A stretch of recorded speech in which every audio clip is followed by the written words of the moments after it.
อุ่นรอยยิ้มพระพักตร์ยังส่องแสงในดวงใจไทยไม่ลืมเสียงสายลมแผ่วเบาเหมือนเอ่ยคำปลอบว่าพระองค์ยังอยู่ใกล้ขอกราบแทบบาทด้วยรักนิรันดร์น้ำตาหลั่งพลันจากใจคนไทยแม้เสด็จสู่ฟ้าไกลแต่พระหฤทัยอยู่ในแผ่นดินนี้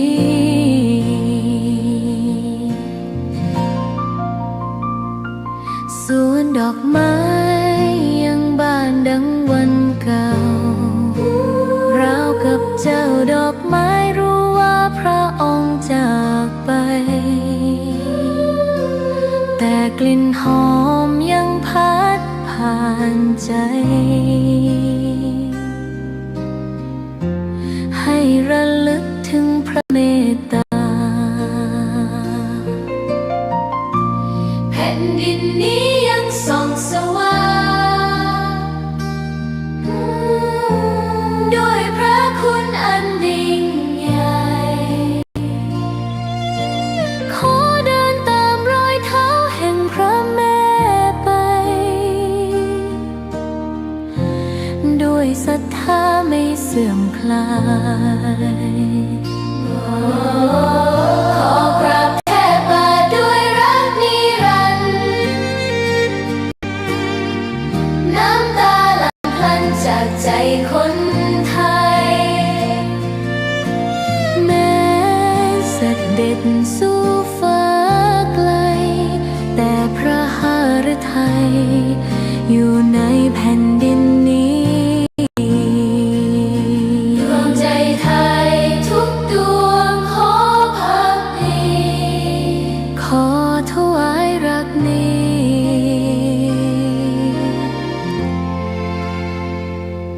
นิรันดร์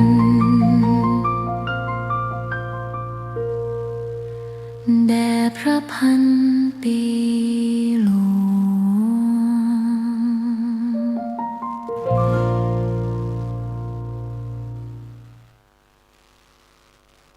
ซีดีธรรมบรรยายชุดตามพระใหม่ไปเรียนธรรมโดยพระพรหมคุณาภรณ์ ปอ.ประยุตโต วัดยานเวศกวัน ตำบลบางกระทึก อำเภอสามพราน จังหวัดนครปฐมบรรยายแก่พระนวกะรุ่นพรรษา 2539 ตอนที่ 31 เรื่องฝึกคนครบ3 แดนคนก็จะพัฒนา4 ด้านคุยเกร็ดความรู้ไม่ต้องถือเป็นสำคัญว่าประดับความรู้เกร็ดความรู้ก็เป็นเรื่องประดับความรู้ไหนๆพูดถึงเรื่องศีลแล้วก็เลยมาพูดถึงเรื่องปลีกย่อยละเอียดลงไปหน่อยแต่ว่าไม่จำเป็นต้องจดจำอะไรที่บอกว่าในไตรสิกขานี่ข้อที่1ศีลเป็นการฝึกพฤติกรรมกายวาจาที่ไปสัมพันธ์กับสิ่งแวดล้อมทางสังคมบ้างทางวัตถุเช่นปัจจัย4บ้างนี่เราลองมาดูตัวอย่างก็ในศีลของพระเนี่ยคือว่าศีลเนี่ยเวลาพูดชาวบ้านมักจะไปนึกถึงศีล 5ศีล 5เนี่ยมันก็เกี่ยวกับเรื่องความสัมพันธ์ทางสังคมที่ว่าจะให้มนุษย์อยู่ไม่เบียดเบียนกันซึ่งที่จริงก็เรียกว่าสิกขาบท5นะทีนี้มาดูศีลของพระหรือที่จริงก็คือวินัยของพระแล้วก็โยงมหาศีลด้วยนั่นแหละจะได้เห็นชัดขึ้นว่ามันไม่ใช่เฉพาะในด้านสังคมอย่างเดียวดูวินัยของพระนี่ถ้าจัดเป็น4 หมวดคือศีลของพระซึ่งปฏิบัติตามวินัยเนี่ยมีเยอะแยะหมดเลย อันนี้ว่าเยอะแยะนี่มันก็ต้องมีหลักการจัดเพื่อจะให้สะดวกในการเล่าเรียนศึกษาและจดจำอันนี้จัดได้ทั้ง4ประเภทด้วยกันนะ4ประเภทมีอะไรบ้างหนึ่งท่านเรียกว่าปาติโมกขสังวรศีลเนี่ยชื่อนี่แหละบอกว่าเป็นเกร็ดความรู้จำยากก็เลยบอกไว้ก่อนว่าไม่ต้องจำปาติโมกขสังวรศีลปาติโมกก็ได้ยินกันอยู่แล้วนะแล้วก็สังวรแล้วก็ศีลก็ไม่ถึงก็ยากอะไรมากปาติโมกคำหนึ่งแล้วก็สังวรคำหนึ่งแล้วก็ศีลคำหนึ่งแล้วแปลว่าศีลคือความสำรวมในปาติโมกข์ปาติโมกข์ก็อะไรล่ะปาติโมกข์ก็อย่างที่เราไปวัดพระพิเรนแล้วก็ไปฟังสวดใช่ไหมก็คือศีลแม่บทหรือที่จริงก็คือวินัยแม่บทได้แก่ประมวลสิกขาบทของพระ227ข้อแต่เราเรียกกันว่าศีล227ชื่อจริงก็คือสิกขาบท227ก็มีข้อฝึกอยู่227ข้ออันนี้เป็นวินัยแม่บทของพระภิกษุถ้าเป็นของภิกษุณีก็มี311ข้อเอาเฉพาะของพระภิกษุเนี่ย227ข้อเนี่ยรวมกันเรียกทั้งหมดเรียกว่าปาติโมกข์ก็เป็นวินัยแม่บทเป็นบทใหญ่สำหรับควบคุมความประพฤติของพระภิกษุที่มาอยู่รวมกันเนี่ยให้อยู่ในหลักความประพฤติเป็นอันหนึ่งอันเดียวกันอันนี้ก็คำว่าปาติโมกข์เนี่ยแปลว่าเป็นแม่บทนั่นแหละแปลง่ายๆกับแม่บทอย่างที่ว่าเมื่อกี้เป็นประธานหรือเป็นประมุขนี่ก็เป็นหลักใหญ่แต่ทีนี้นอกจาก227ข้อที่เรียกว่าปาติโมกข์นี้ก็ยังมีอื่นอีกนี่ไปประเภทที่2ท่านเรียกว่าอินทรียสังวรศีลนะอินทรียสังวรศีลศีลคือความสำรวมอินทรีย์เมื่อกี้นี้สำรวมในปาติโมกข์นะแม่บทมี227ข้อก็ว่าไปทีนี้ประเภทที่2นี่คือความสำรวมอินทรีย์ก็คือตาหูจมูกลิ้นกายและใจของเราว่าเวลารับรู้ด้วยตาด้วยหูคือได้เห็นได้ยินเป็นต้นแล้วเนี่ยให้มีสติกำกับไม่ปล่อยให้อกุศลเข้ามาครอบงำเนี่ยอกุศลก็ความยินดียินร้ายหรือว่าโลภะโทสะโมหะก็ตามไม่ให้ความรู้สึกที่ชอบใจไม่ชอบใจเข้ามาครอบงำจิตใจแต่ว่าให้มีสติกำกับก็ทำให้มีปัญญารับรู้ก็ได้ความรู้ว่านี่มันคืออะไรมันเป็นอย่างไรทำไมเป็นอย่างนี้เป็นเพราะอะไรอย่างที่เคยพูดไปนะก็คือการใช้ตาดูหูฟังให้เป็นต้นนะอย่างที่เคยอธิบายไปแล้วแต่ตอนนี้เรามารู้จักกันตัวหลักกัน2แล้วนะฮะทีนี้ก็ต่อไปหมวดที่3หมวดที่3ท่านเรียกว่าอาชีวะปาริสุทธิศีลศีลคือความบริสุทธิ์แห่งอาชีวะคือการเลี้ยงชีพนะพระภิกษุนี่ก็เลี้ยงชีพเหมือนกันเดี๋ยวจะว่าก็พระภิกษุไม่เห็นประกอบอาชีพเลยทำไมบอกมีอาชีพด้วยล่ะนะอาชีพในที่นี้ก็หมายถึงว่าทางที่จะได้มาซึ่งปัจจัยเครื่องยังชีพพระภิกษุก็ไม่ฉันข้าวอยู่ได้ไงใช่ไหมนอกจากฉันข้าวแล้วยังต้องมีปัจจัย4มีเครื่องนุ่งห่มมีที่อยู่อาศัยมียารักษาโรคเนี่ยสิ่งเหล่านี้ก็เป็นเครื่องยังชีพเท่านั้นแหละทีนี้เครื่องยังชีพเหล่านี้ได้มาอย่างไรสำหรับพระภิกษุนั้นไม่ไปประกอบพวกอาชีพอย่างชาวบ้านคือการทำมาหากินแต่ว่าพระภิกษุก็มีอาชีพของตนเองก็คือการที่ว่าดำรงตนอยู่ในหลักปฏิบัติของตนทำหน้าที่ของตนประพฤติปฏิบัติบำเพ็ญตนตามหลักไตรสิกขาพัฒนาตนอยู่เสมอนี่แหละก็เป็นการทำหน้าที่ต่อสังคมไปด้วยในตัวเองใช่ไหมหน้าที่นี้แหละสำคัญที่สุดอาชีพอะไรจะมาสำคัญเท่าอาชีพนี้ใช่ไหมพระภิกษุนี่ทำหน้าที่ต่อสังคมมากอาชีพ ของชาวบ้านเขายังเป็นอาชีพประเภทที่หากินเลี้ยงตัวเองแต่ว่าอาชีพของเขานั้นที่จริงแต่ละอาชีพนะมันเป็นหน้าที่ต่อสังคมไปด้วยนะเพราะว่าอาชีพแต่ละอาชีพนี้มีขึ้นเพื่ออะไรน่าเป็นเครื่องช่วยเหลือเกื้อกูลแก้ปัญหาชีวิตและแก้ปัญหาสังคมอย่างเราเห็นได้ง่ายๆอาชีพแพทย์นี่ใช่ไหมฮะอาชีพแพทย์คนเราเป็นโรคภัยไข้เจ็บไม่มีแพทย์ก็แย่สิอาชีพการรักษาพยาบาลนี่ก็จำเป็นการช่วยเหลือสังคมช่วยเหลือเพื่อนมนุษย์ให้หายเจ็บป่วยอันนี้ตัวอาชีพนั้นน่ะเกิดจากการงานที่เป็นประโยชน์แก่ชีวิตและสังคมมนุษย์แต่ทีนี้ว่าคนแต่ละคนนั้นก็เอาการงานเนี้ยมาใช้เป็นเครื่องมือหาเงินหาทองมาเลี้ยงชีวิตตนเองอันนี้ถ้ามองไม่เข้าใจนี่มองด้านเดียวก็มองเพียงเครื่องมือหาเลี้ยงชีพให้กับตนเองไปแต่ที่จริงนั้นมันเป็นการทำหน้าที่ต่อเพื่อนมนุษย์ต่อสังคมนะนี่ถ้ามองด้านเดียวเงี้ยจะเกิดปัญหาเวลานี้มนุษย์เรามักจะมองด้านเดียวมองด้านที่ว่าเราประกอบอาชีพก็หาเงินหาทองให้เราทำไงเราจะได้มากที่สุดไม่ได้มองว่าความมุ่งหมายพื้นฐานที่แท้จริงของอาชีพนั้นน่ะมันเกิดมีขึ้นเพื่อจะทำหน้าที่ต่อเพื่อนมนุษย์สังคมช่วยเหลือเกื้อกูลนะเป็นแพทย์ทำอาชีพหมอก็จะได้รักษาคนไข้ทำให้เขาหายเจ็บป่วยนะเป็นการทำหน้าที่ช่วยเหลือเกื้อกูลแล้วเสร็จแล้วเราเองเราจะไปมัวช่วยเหลือคนอื่นทำอาชีพนั้นทำหน้าที่นั้นแล้วเสร็จแล้วเราจะอยู่ได้ไงล่ะคนเราก็ต้องมีกินใช่ไหมอันนั้นมันก็เลยสังคมนี่ก็วางระบบแบบแผนมาให้แต่ละคนนี่ไม่ได้ไปห่วงกังวลไม่ต้องไปโมกังวลกับการเป็นอยู่นะเมื่อท่านทำหน้าที่นี้แล้วท่านช่วยเหลือสังคมแล้วสังคมก็ตอบแทนท่านให้ท่านมีอาหารมีปัจจัยสี่มีเครื่องอำนวยความสะดวกให้ท่านอยู่ได้ดีนะก็ให้เครื่องตอบแทนมาเพราะนั้นก็อาชีพต่างๆเหล่านี้ก็เราก็ได้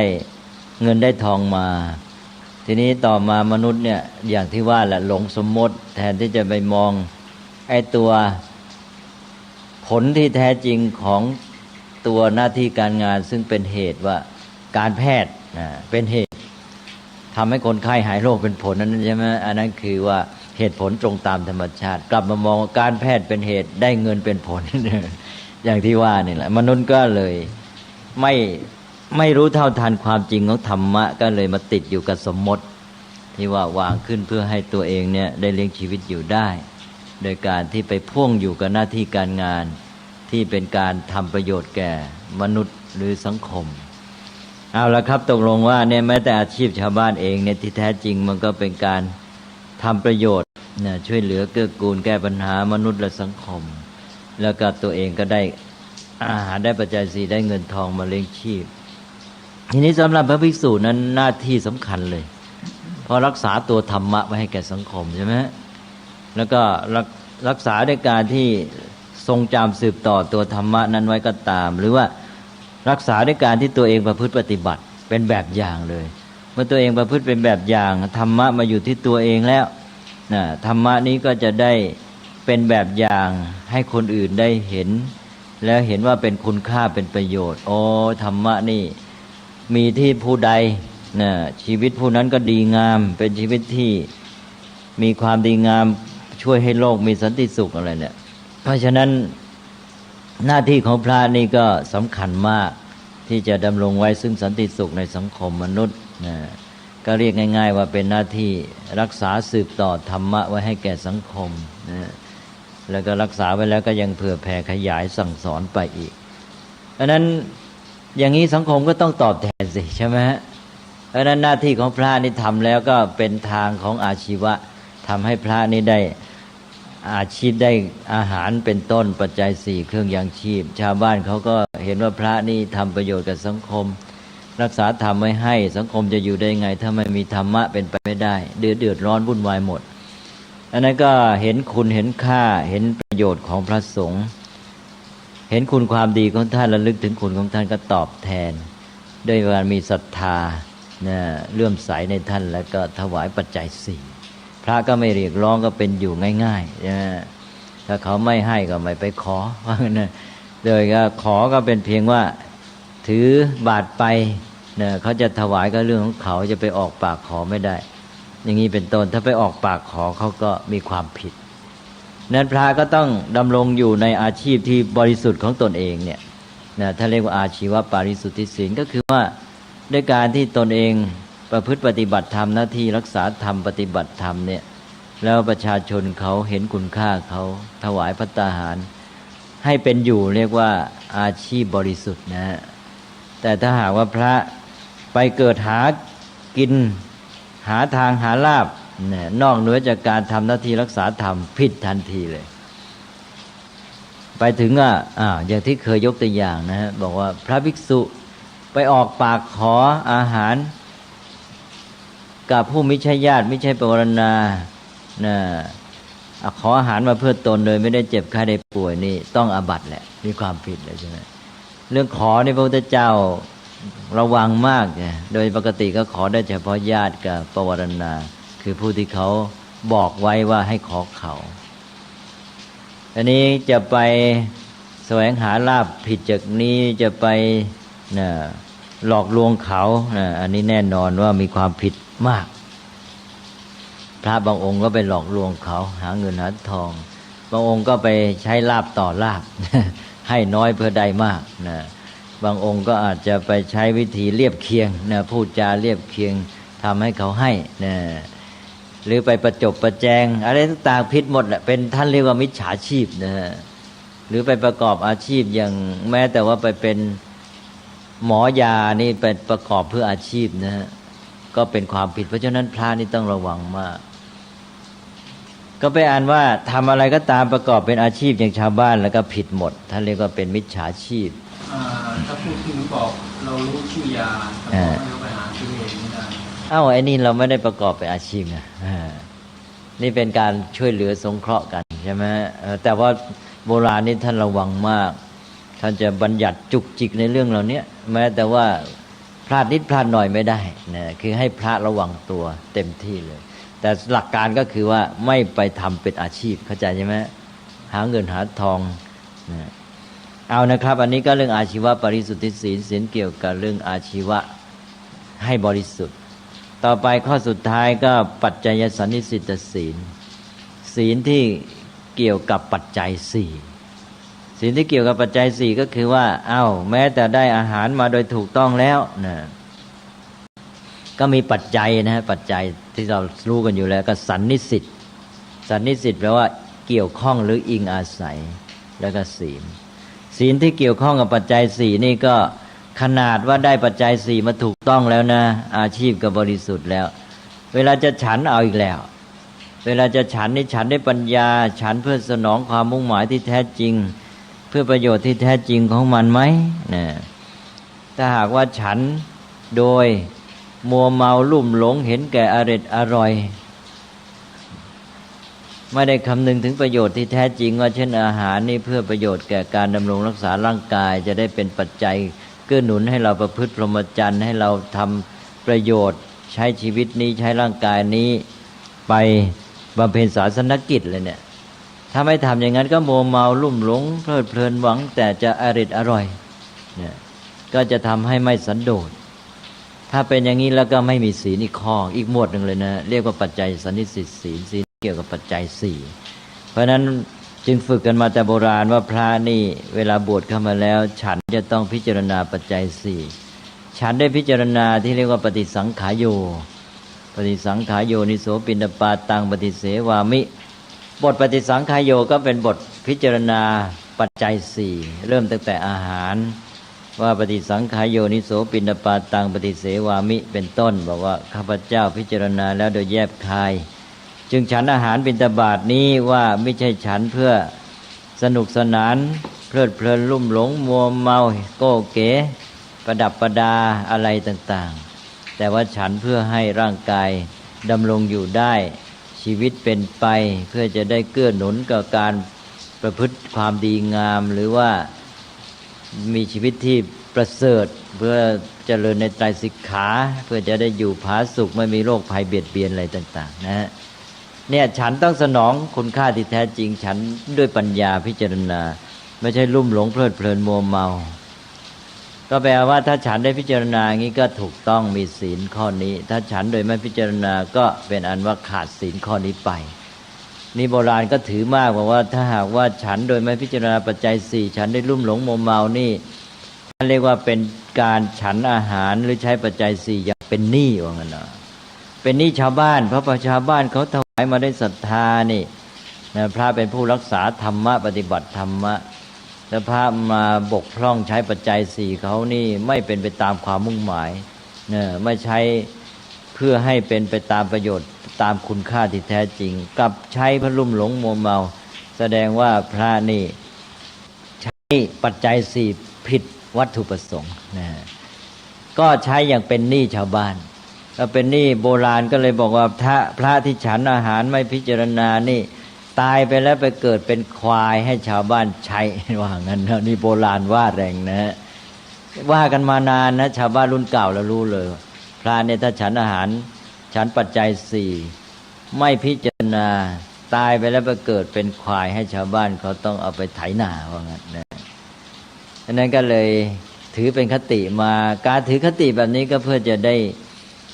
เอามาพูดสำทับพระนั่นเองใช่ไหมเพื่อจะได้เห็นความสำคัญแล้วก็ตั้งใจก็ครบแล้วนะทำศีลสี่ประเภทสำหรับพระภิกษุนี่สี่ประเภทนี้เอาลองดูสิครับว่าอันไหนเป็นเรื่องเกี่ยวกับด้านสังคมอันไหนเป็นเรื่องเกี่ยวกับด้านวัตถุปัจจัยเพราะบอกแล้วนี่ครับว่าศีลเนี่ยเป็นการฝึกฝนพัฒนาพฤติกรรมทางกายวาจาที่เกี่ยวข้องกับด้านสังคมฝ่ายหนึ่งแล้วก็ที่เกี่ยวข้องกับเรื่องวัตถุของใช้สภาพแวดล้อมอะไรต่างๆทั่วไปลองดูสิครับในสี่ประเภทเนี่ยอันไหนมันเกี่ยวข้องกับสังคมอันไหนมันเกี่ยวข้องกับวัตถุปัจจัยเนี่ยไปเกี่ยวอะไรแล้วปาติโมกข์กับสังวรนะ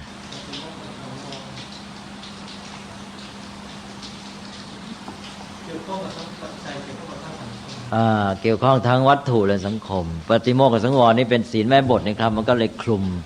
เอาข้อสำคัญมารวมหมด227ข้อนะแต่ว่าในที่นี้จะเห็นว่าโอ้ศีลของพระนี่ไม่ใช่มีแค่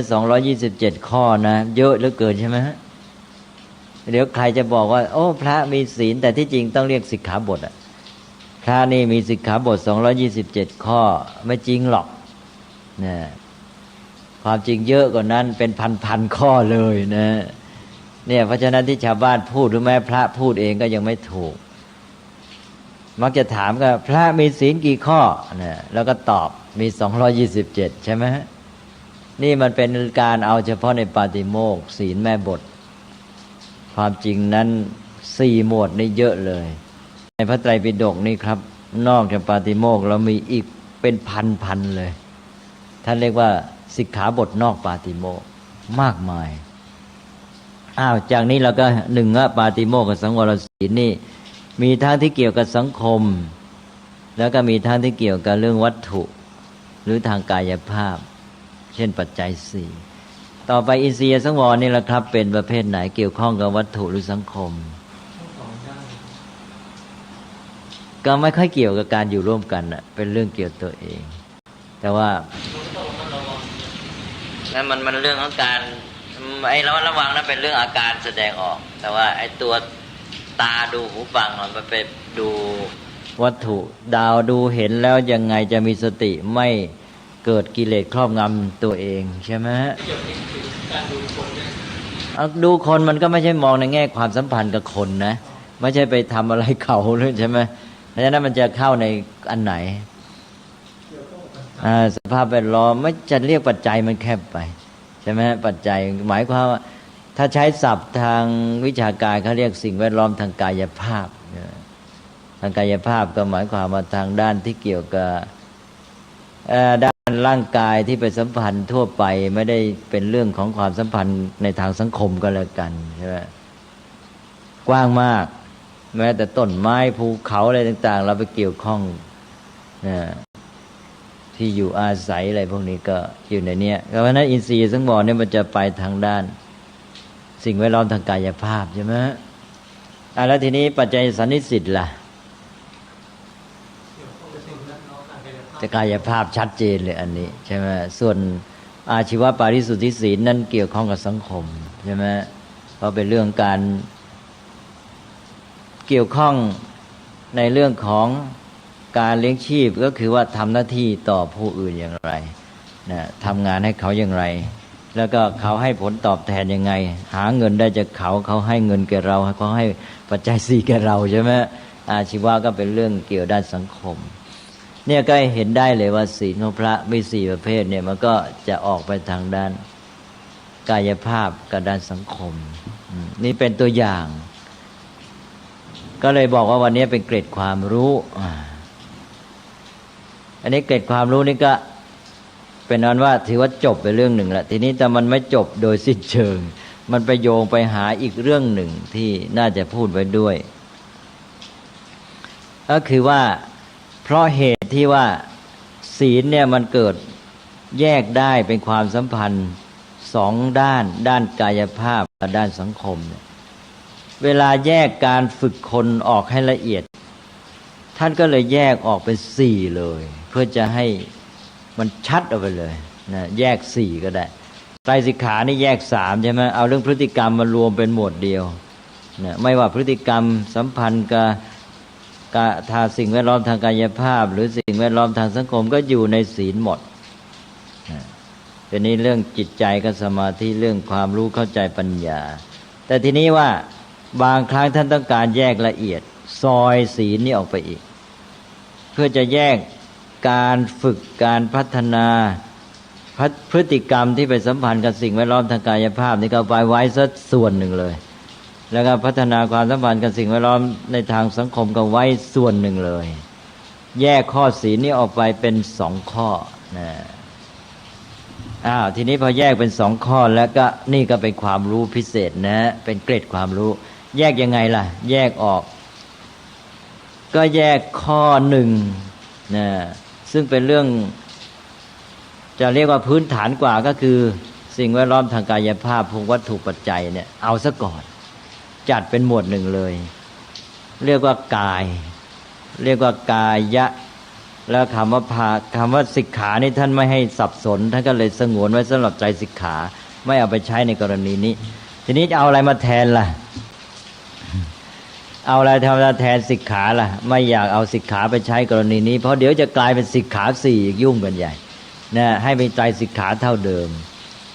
ท่านก็เลยเอาศัพท์อื่นที่มันมีความหมายใช้แทนกันได้กับสิกขามาแทนศัพท์หนึ่งที่ใช้แทนกันได้กับคำว่าสิกขาคือคำว่าภาวนานะดังนั้นในกรณีแยกสี่เนี่ยใช้คำว่าภาวนามาแทนภาวนาแปลว่าการฝึกอบรมนะการเจริญทำให้เจริญขึ้นหรือคำว่าพัฒนา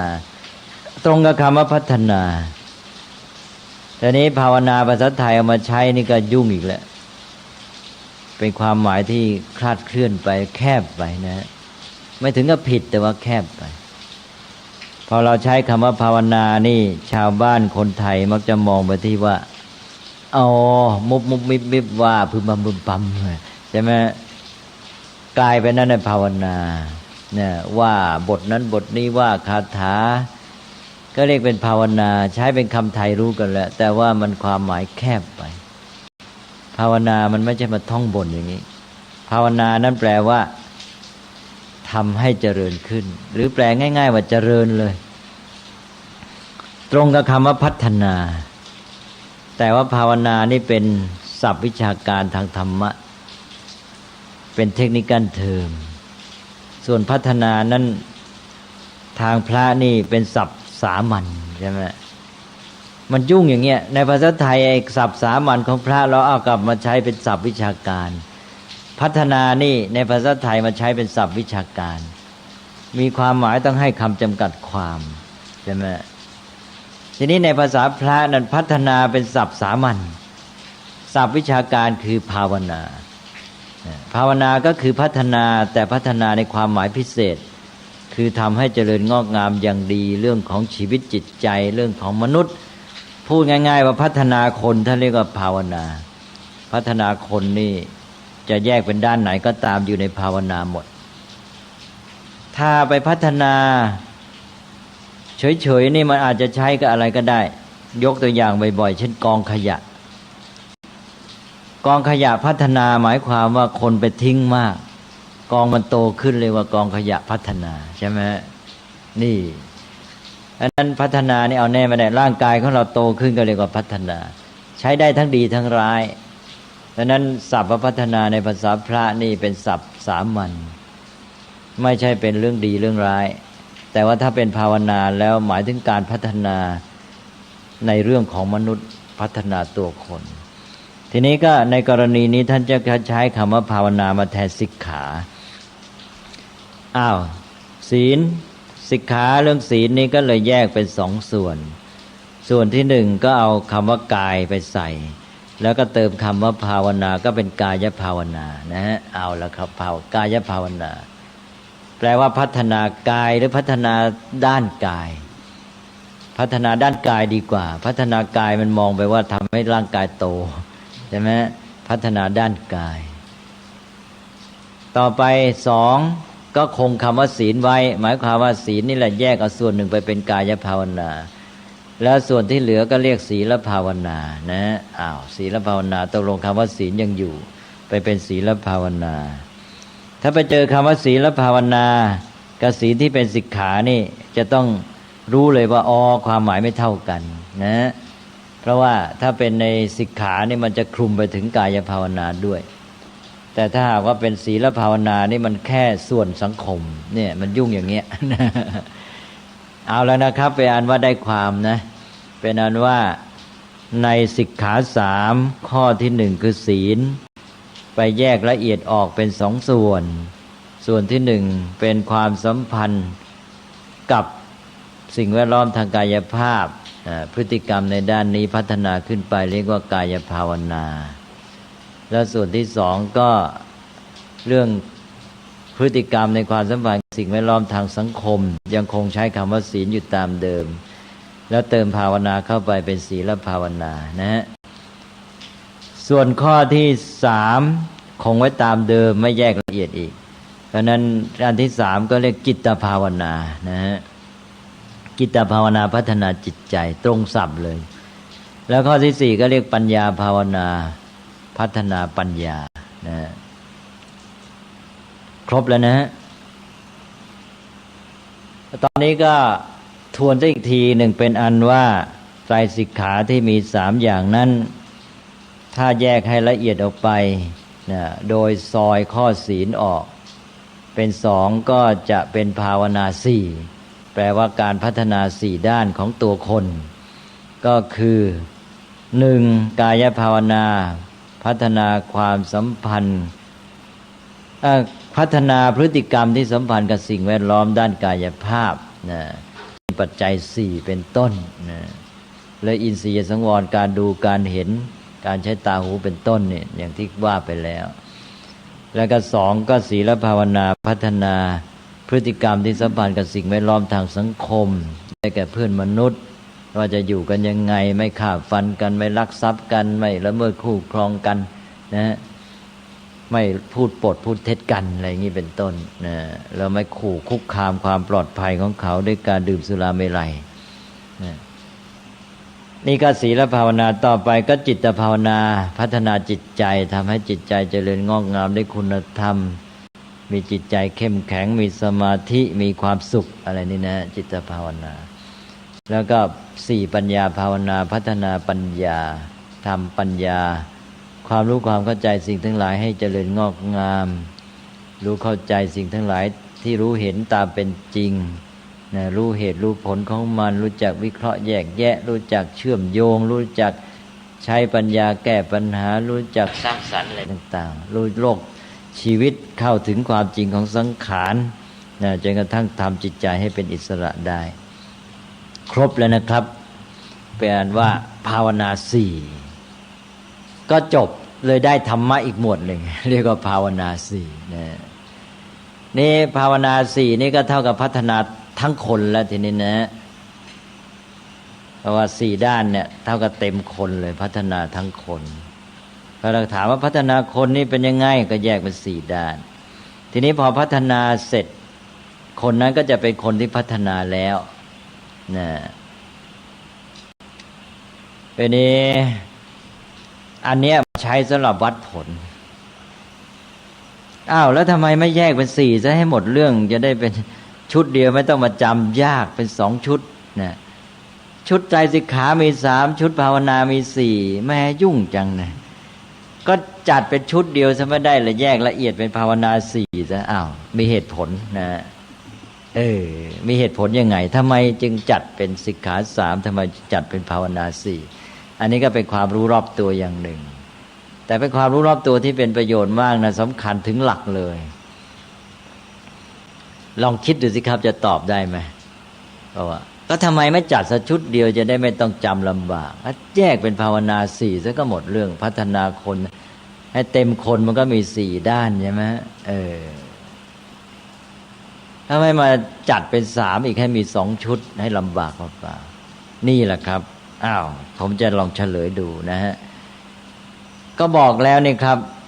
ชีวิตของเราเนี่ยมีสามด้านนี่เรากลับไปที่หลักการเดิมนะมีด้านพฤติกรรมจิตใจและปัญญาแล้วสามด้านเนี่ยมันไปด้วยกันมันแยกขาดจากกันไม่ได้ใช่ไหม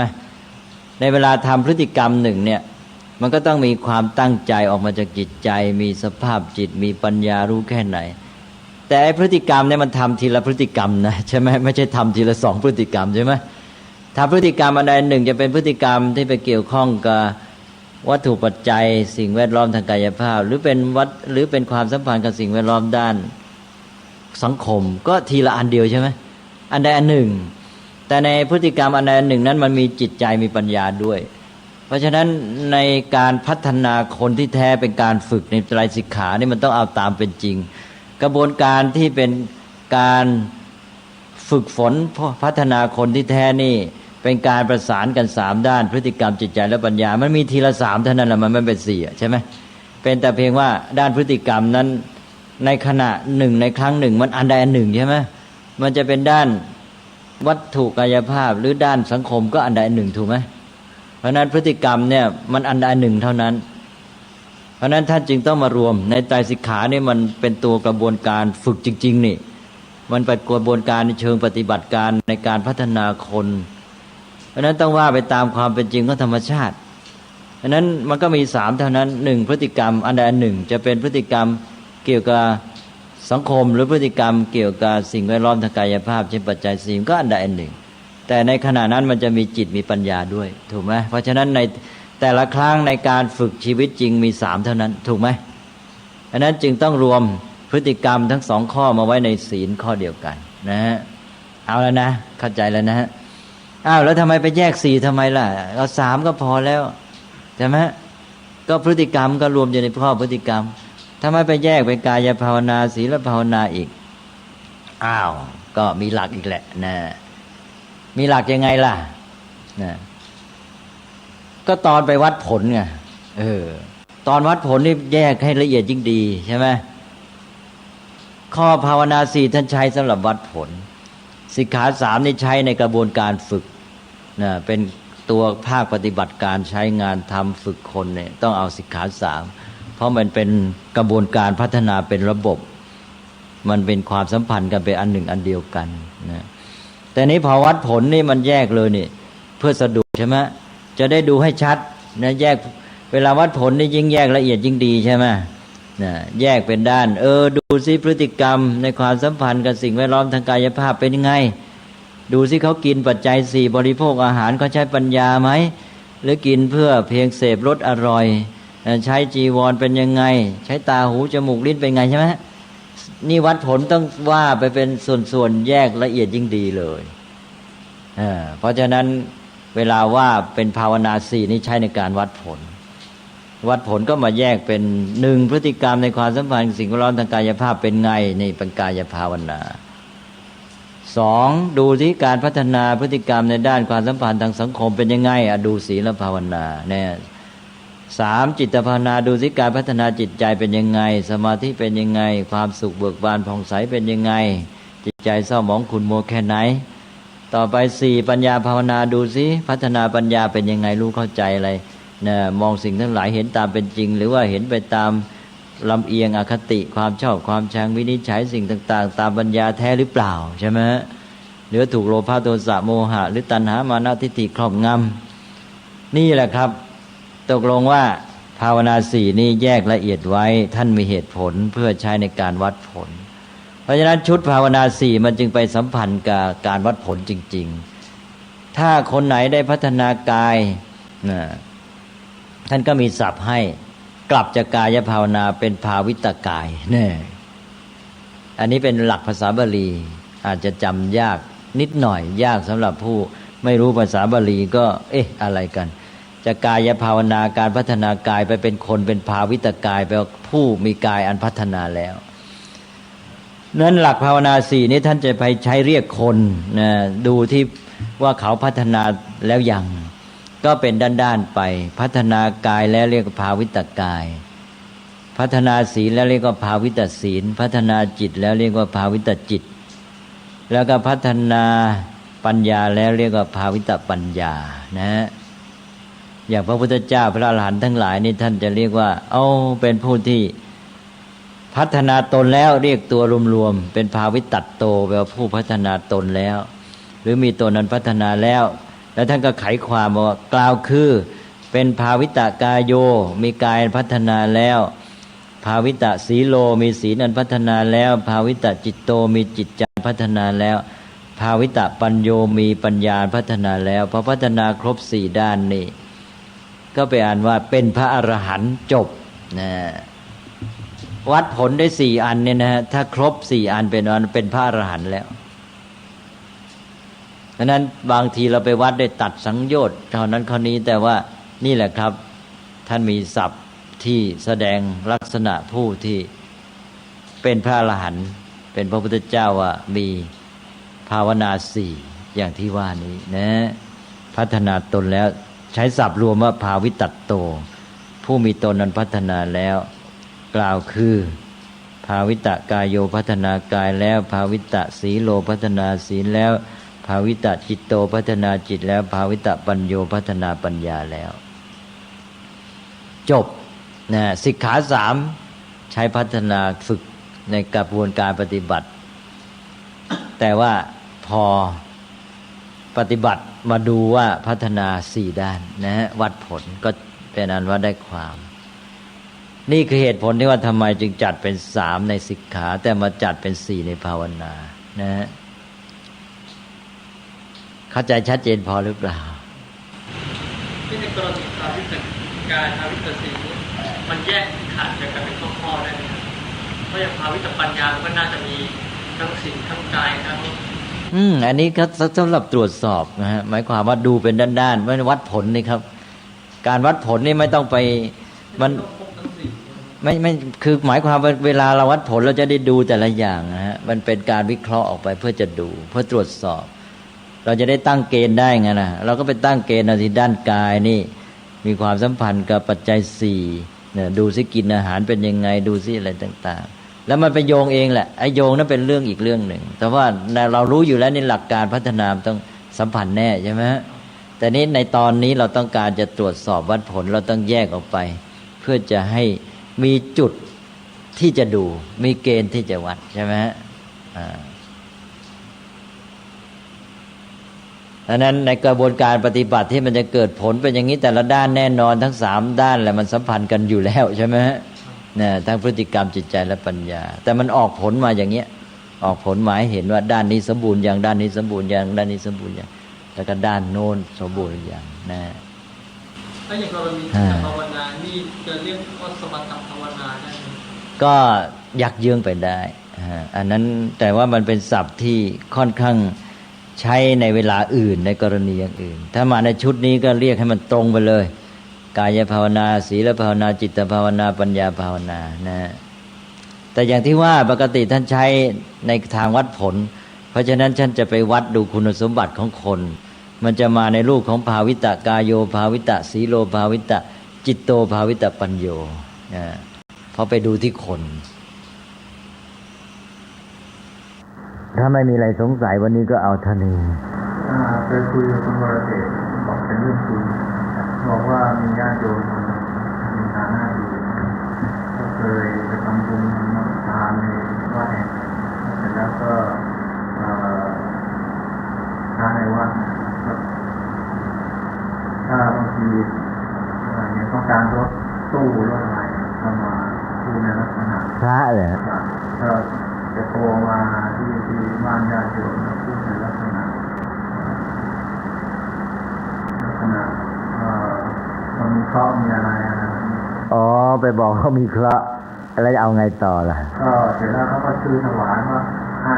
เอาโน่นน้ำนี่ก็ซื้อถวายข้างหลังนี่มาเมื่อคราวที่แล้วที่เจอบอกว่าขอจะให้ช่วยซื้อที่ดินเพิ่มนี่เราถ้าซื้อที่ดินมันแพงวัดในกรุงเทพแพงมากก็เขาก็บอกต้องเป็นล้านเขาก็ไม่สบายใจก็ถามปรึกษาคุณวรเดชว่าอย่างนี้เนี่ยมันจะเหมือนกับถ้าจะพูดทั่วไปมันเหมือนการโชคถ้าแบบนี้เนี่ยอาบัติไหมถ้าอาบัติก็อเนศนาชัดว่ามิจฉาชีพของพระไม่ได้มีนั่งข้อสงสัยสักนิดเดียวมิจฉาชีพชัดๆก็นี่แหละเรียกว่ามิจฉาชีพเขาบอกว่าถ้าแบบนี้โอ้อย่างนี้ที่พูดภาษาทางทั่วไปมันเหมือนการโชคเลยก็การโชคก็เป็นลักษณะหนึ่งของมิจฉาชีพอยู่ในเนี้ยอยู่ในอเนศนาอเนศนามีหลายอย่างก็เหมือนจะเอานรกสวรรค์มาขู่เพราะอะไรพวกก็ต้องว่ากลับไปโยมนั่นแหละถ้ารู้หลักก็บอกท่านจะตกนรกแล้วนั่นเนี่ยใช่ไหมบอกผมสงสารท่านนะมีเมตตากรุณาต่อท่านแหละผมเนี่ยจะไปสวรรค์แน่แล้วเพราะว่าผมมีกรุณาใช่ไหมแต่ท่านนี่จะไปนรกแน่เลยแต่อย่างว่าชาวบ้านไม่รู้หลักก็อาจจะเกิดความไม่สบายใจเพราะนั้นก็นี่เป็นทางที่ทำให้เกิดปัญหาเพราะพระไม่น้อยเหมือนกันที่จะมีแบบนี้ใช่ไหมฮะเห็นว่าซื้อรถตู้ถวายนะซื้อรถตู้ตอนหลังแอร์อะไรก็ถวายให้ตอนหลังจะเอาให้ขยายที่ดินนะในกรณีที่เอานรกมาขู่ที่ถือว่าเป็นอเนศนาถ้าออกสวรรค์มารอดนี่เป็นอเนศนาก็เหมือนกันถ้ามุ่งลาภเพื่อตนเองแน่นอนไม่ต้องสงสัยแต่พูดเรื่องสวรรค์นี่เพื่อประโยชน์กับเขาเองในการสั่งสอนไม่เป็นไรใช่ไหมฮะหรือพูดนรกก็เหมือนกันแหละก็บอกคุณทำงี้คุณจะประสบผลร้ายไปนรกเลยอันนั้นเป็นเพื่อประโยชน์เขาเองนี่เราไม่ได้มุ่งไปหาเงินหาทองอะไรจากเขานี่ใช่ไหมฮะสวรรค์มารอบนะให้เขาบริจาคนะเพราะเขาบริจาคแค่ได้ขึ้นสวรรค์ก็เนี่ยต้องระวังแหละครับต้องระวังให้ดีเนี่ยอันนี้โดยมากก็ไปมองกันว่ามันไม่ใช่เพื่อหาลาภให้แต่ตนเองมันเป็นเรื่องการบริจาคในพระศาสนาใช่ไหมแต่ก็ต้องระวังถ้าว่าที่จริงมันต้องว่าไปตามเหตุตามผลแต่ว่ามันมีหลักการให้อยู่ว่าพูดถึงเมื่อท่านทำดีเนี่ยได้บริจาคมันก็ทำให้ได้รับผลดีในบรรดาผลดีทั้งหลายนั่นก็มีอันหนึ่งก็คือได้ไปสวรรค์ใช่ไหมดังนั้นก็พูดไปตามเหตุตามผลตามหลักดังนั้นก็บางทีมันก็เสี่ยงอยู่กับกำกึ่งอยู่ที่เรียกว่าระวังจะล้ำเส้นต้องพูดให้อยู่ในหลักการแล้วไม่มุ่งเพื่อประโยชน์กับตนเอามั้งนะฮะ